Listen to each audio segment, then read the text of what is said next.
And I guess one thing we should talk about is it's easier for me just to call him Augustus, but there were a number of different historical names that he had through different periods. We call him one thing at one point, another thing at something else.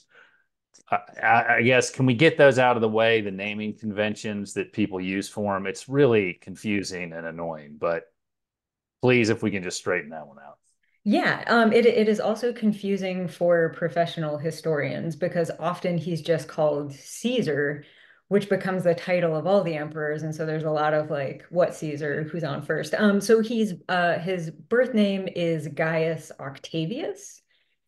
When he's adopted by Julius Caesar in his will in 44, he becomes Gaius Julius Caesar Octavianus.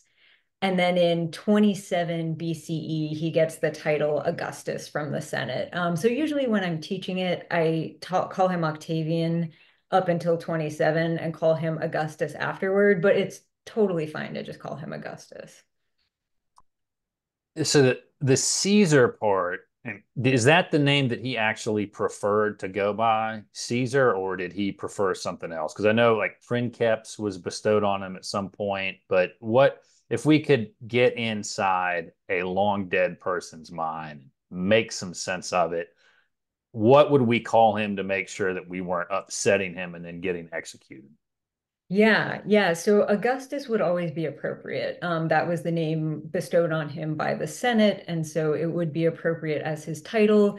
He did like Caesar as well because so much of his political legitimacy came from the family connection with his adopted father, Julius Caesar. So I think either of those would be pretty safe. I think calling him Octavian would get you a look. Probably wouldn't get you executed. He was, as I'm sure you know, he was surprisingly moderate once he came to power, after a very bloody rise to power.